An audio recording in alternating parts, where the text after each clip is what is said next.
Hey, what's good, everybody? My name is Alckemy. Welcome to the channel. Today, I want to talk about something that is going to be one of the most important skills that you can utilize, both in terms of remixing something and also the takeaway from what you learn from remixing something. One of the coolest things that I got from my instructor, which I think he got from his for martial arts, is you don't come to learn the skill, you come to learn from the skill. And because of that, there's this huge world to be explored, or like huge kind of like, I don't know, revelation rather, of how practicing one thing can help you in so many other departments. So we are going to be talking about like a little bit of how to remix things, and I might even do that in a separate video, but I kind of want to talk about why and how to think about the approach of remixing in the first place and the different degrees of it and the different levels. I have 3 different remixes that I've done for you. One is from a game called Rule of Rose. One is from Cage Maroc. I had a great time remixing that one. The other one is Tsuruda. We in the club like hooligans. The thing that I want you all to have as a key takeaway, in case if you're already bored and don't want to listen to anything else that I have to say, is that learning how to recontextualize a sound or take a piece of something and expand upon it, take a moment, if you will, and turn that into an arrangement, not only forces you to start to think about how to innovate on something, but it also helps you in other aspects when you're doing this with random sounds that you've never heard before. So for example, I think that we'll probably open up with that concept of taking a listen to Tsuruda, We in the Club Like Hooligans, and I'll show you how I kind of remix this in a particular example, and we'll do that with the other ones as well. Before we go any further though, if any of this is interesting to you, I'd love it if you like the video and subscribe to the channel. I have lots of resources that are open-ended conversations kind of like this. So without further ado, the only thing that I'm going to play for you is this part right here. And I'm probably not going to monetize this video because I'm going to get copyright hit, but you know, whatever. Oh, sorry, we want this one. Take a listen to this.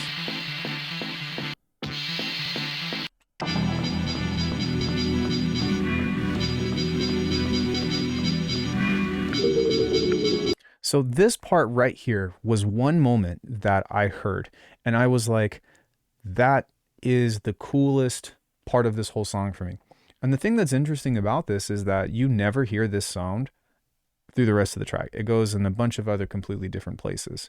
But taking that as inspiration and utilizing that to create a hook for the rest of the track really can help somebody figure out, you know, just what to do with the rest of a song. So take a listen to this. As you can hear, I use that as the intro.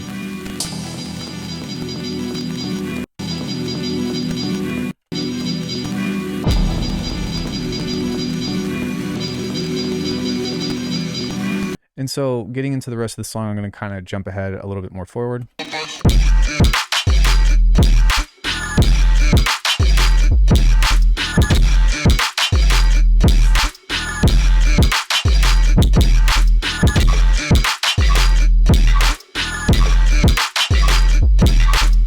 So there's a couple of parts in between. We're going to skip ahead back to the chorus.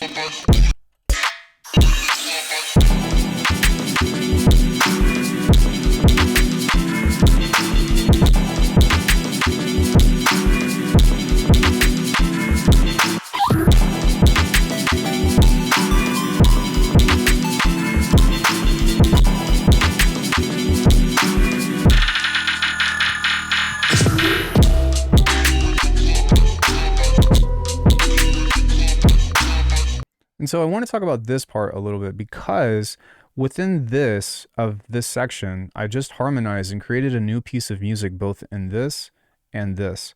But I use this concept to try to respin it, to try to reimagine how I would make a song, which I wouldn't say is nearly as good as this because nobody does it like Tsuruda, but it was something that gave me inspiration in which to hear something and innovate on the context of it, right?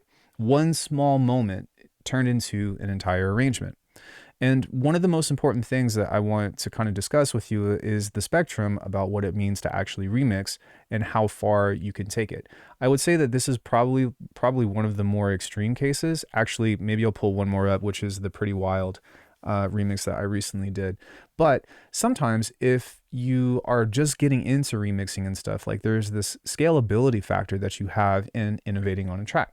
So for example, this song is from Rule of Rose. There's just this like overture or overworld music that happens during the gameplay. If you've played this for PlayStation 2, then you might feel the nostalgia factor. But take a listen to how this sounds just in its ambience and its vibe.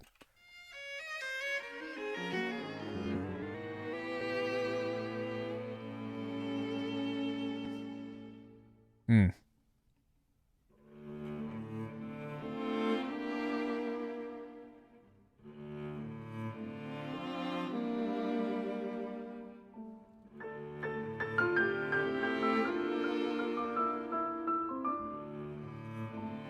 God, that song is so beautiful, so haunting, so dope. What I did with this one in particular is I took actually a second track from their album that featured some jazz ladies kind of singing over this, but listen to how I've taken that theme, changed the key a bit, and innovated on, or rather remixed, whatever, into something else. When I call your name, just like me. When I call your name, just like a plea.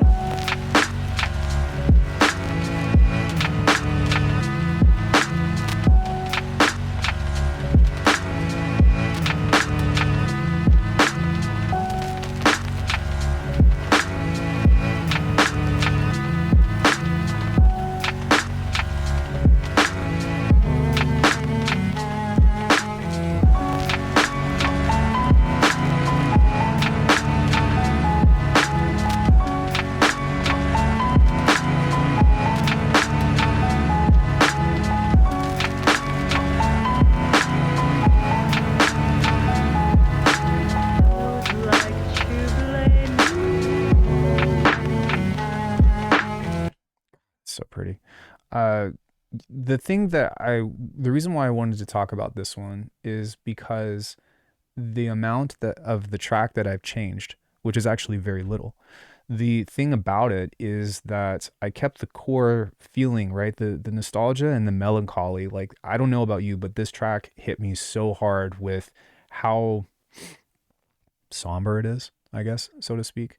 And so sometimes when you're trying to take a spin on something, actually, and a lot of times, especially with remix contests and stuff, I actually wish that I had Zane Wolf with me to talk about this, and maybe we'll do that in an interview sometime. But a lot of when Saturate Records was hosting their, beat remix contests and stuff, they'd say, hey, we want you to make a beat out of this, but we want you to keep the core hook, the core idea of what you're doing. And you don't have to go as far. This is a key example, in my opinion, of kind of like what remixing was based off of since the 80s, right? And in some cases, even tracing back. It could be as diverse as completely reimagining, taking one specific sound and doing a whole innovation on it, kind of like what I did with Tsuruda's track. It could also be something as simple as, man, I just hear this one part and I'm just going to turn that into a hook and throw some drums over it. And it's important to realize that both of those are okay. It's just dependent on what your genre is and like how far do you want to go with it, right? You don't have to, totally reinvent the wheel when it comes into something. And I will say that something should be said of finding a way to bridge a link or create a link to the original source. And in some cases, it might require you to completely reimagine something, especially if you're changing genre, key, or BPM.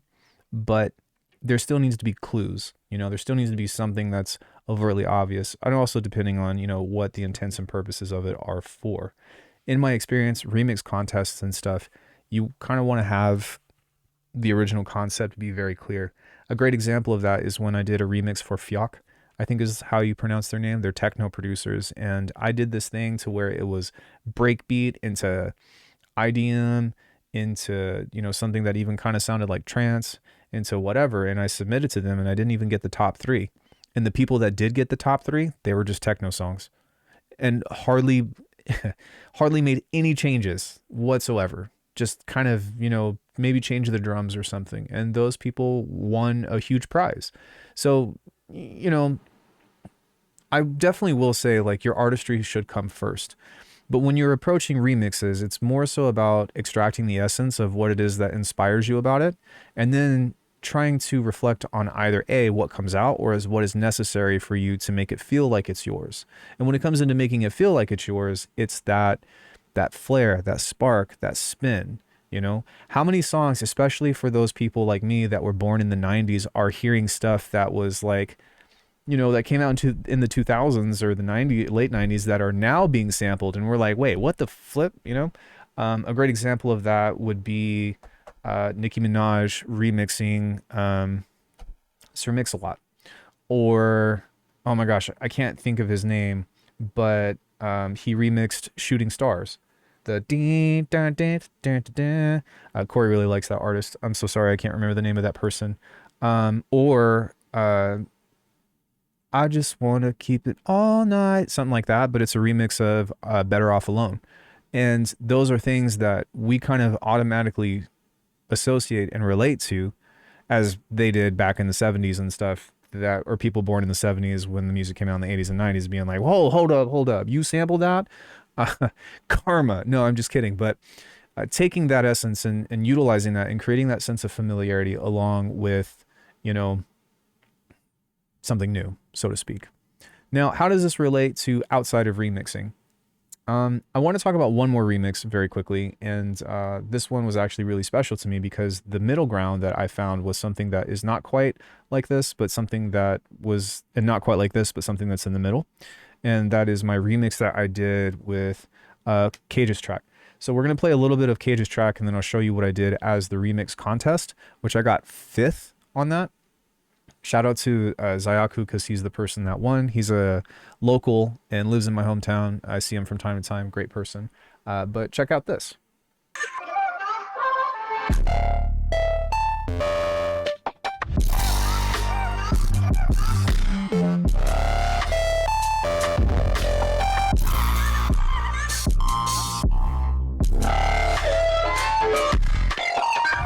Yeah, sick.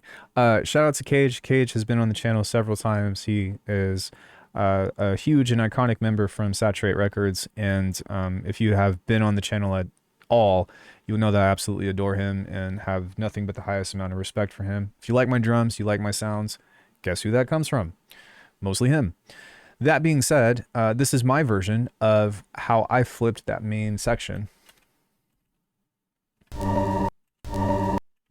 Maybe. Bitwood, please.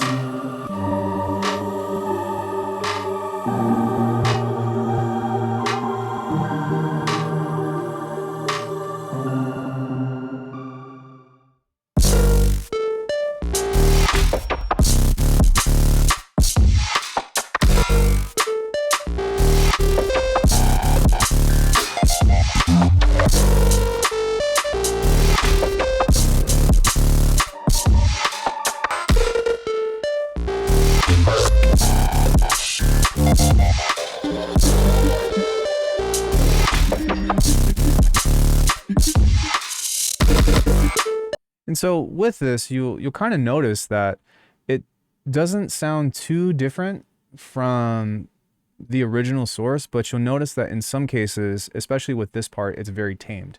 And kind of towards the end, I, had my own innovations with having separate sections that are totally different than the main part. But you'll see that in some cases or another, the vibe of what I've established is already there from the beginning. At one point in time or another, I get really heavy with it, which is something that I'm constantly trying to push within my own artistry.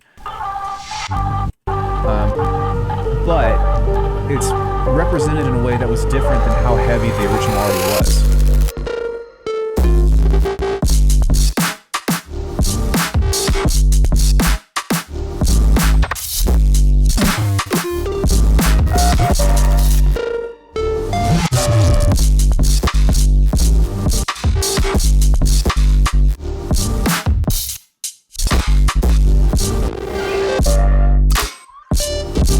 Right. And so utilizing that, I'm hoping that this can kind of have like a here's too far, or here's like one extreme, here's another extreme, and then here's like in the middle ground, and how to think about how many different ways that you can express kind of thinking about an idea.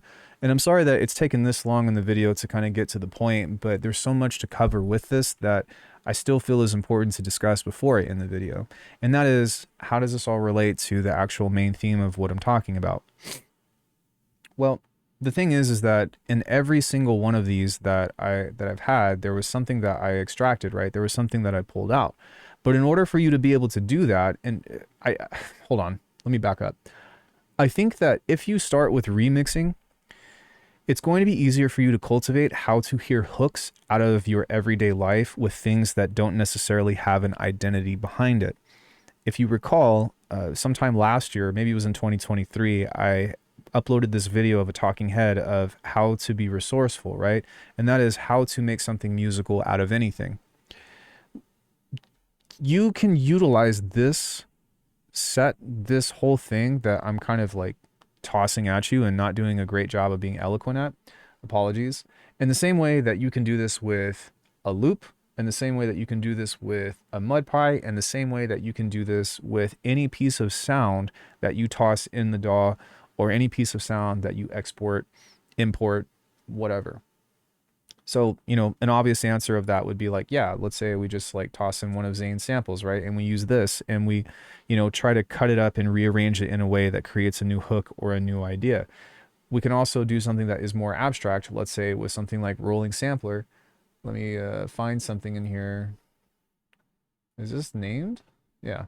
So we can do something like rolling sampler to where we can find something that is a large piece of audio, right? And be like, okay, what is this? Which I'm not going to get a whole lot into production right now, but just for consideration, right? Let's say this is, I can tell that this is just percussion, but if we take a listen to this, you know, even just something as small as being like, hey, this is actually kind of cool and I can create a rhythm with this. Something kind of like this. And now we have this as a loop and suddenly we've got a small...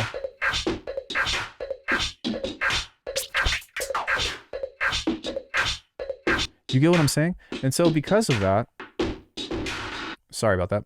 Because of this small type of thing, we've actually got a percussive loop going and I'm using this to bridge. But in the same way that I'm cultivating an imagination about how to hear things of context or out of context within this jargon is the same thing, the same approach that I utilize in which to try to build new hooks out of the original source. And the degree and how far you go is where your artistry or where like your own sense of expression is going to come, regardless of whether you try to copy it exactly or not, because you can't, which is the beautiful thing about it. But, you know, in taking that and utilizing this skill of being resourceful, in my opinion, is best started by doing simple remixes. And then you scale the remix. And then you say, I've remixed enough songs or I've remixed enough ideas, even if you don't make full tracks, into being like, everything that I hear around me can essentially be musical, right? You know, even if I were to record whatever it is that I'm talking about and I made a riff out of that. So, you know, if I were talking over this, I'm going to try to not lose my train of thought, but even in a sense of recording something like this, I think that I can just do it through here so that way I don't actually have to record. But if I'm speaking on the matter of creating these kinds of sounds and utilizing whatever it is that I'm trying to get an idea or extract from, then what happens is in the midst of speaking, lots of, yeah, I knew it was going to happen. I almost lost my train of thought, but I'm still with it. You can take something from this and turn it into something musical. Whew, all right, saved. And so even just taking a phrase of whatever it is, you know what I mean? Something stupid like this, and creating and breaking it down into a piece of, you know, at its very core, something rhythmic, or something that might have a tone, or something that, you know, with just a couple of effects you can put over this. It is a bridge to help you come up with your own sound design, not sound design, but your own musical concepts, or like become more imaginative with your own sounds, you know, or things that might be random sources of inspiration, because this vocal could be Foley, it could be someone else's voice, it could be a chord, it could be music, it could be drums, it could be whatever. You get what I'm saying? And from that, as long as you are able to create a phrase or a call and response, then you essentially are bridging the gap into getting into music making, which I would say that it's probably easiest to create a beat focused type sound or a beat focused genre, because there's a lot of repetition involved, to where maybe if you're trying to create a symphony out of a random ass sound, you absolutely can do it. Or you can create any kind of context you want, I suppose. If I wanted to turn this into a monster sound, I've done it. In fact, if you listen to my seance track from 2022, like I have a lot of this like chants and vocal things that are kind of creepy and tribal, but that was me just, you know, utilizing a vocoder over this with distortion and trying to like turn it into something almost like neuro or whatever, right? So if we did this,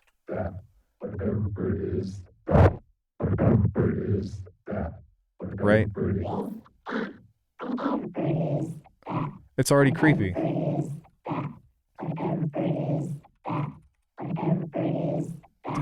Right? And it's kind of cool. This actually kind of reminds me of Tentacles in some way or another, but you change this into something that is more musical, or you change it into something that is a phrase that sounds very human, but still, you know what I mean, off-putting or whatever.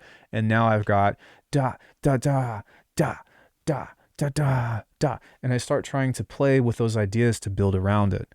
Does that make sense? I will do this on a masterclass for the ARCANUM members at some point or another, but I can't really like drive this point home enough to how important it is to, you know, kind of see the bigger picture when it comes into linking skills, I guess. And I kind of feel like you might have already gotten the point by now. I just want to see what this sounds like, if it's anything cool. But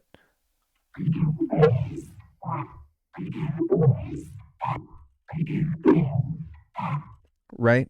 And even if you did something like this and then put like a trance gate over it, you know, like whatever, just get lost, have fun with it, but start trying to push this in the means of, you know, exploring sound, but with the intention of finding a hook or finding something that jumps out to you. The last track that I did, I don't know if I'll talk about this in another video or whatnot, but I found this stupid random sound. And this is my favorite song that I've written this year, by the way. But I found this little thing that was based off of like almost like a trumpet or a horn or something of the sort. But if you listen to this boom boom bam bam bam bam bam, right? That sound right there, that don't. I found that randomly out of, you know, a bunch of sound design jams or whatever, and then it turned into this.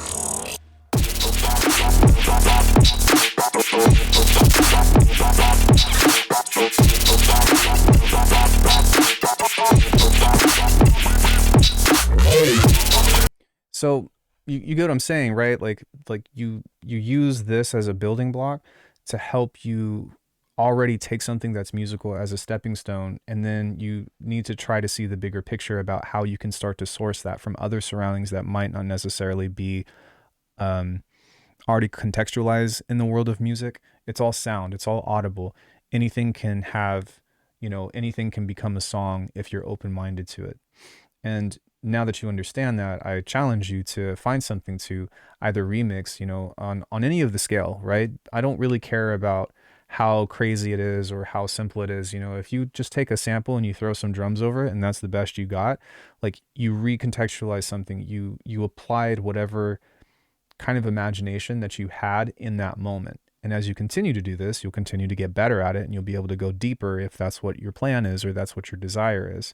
And then at some point, if you keep this on a conscious level, you'll be able to start doing this with random sounds that you hear or random sounds that you make. And I guess that's the most concise way that I can say that.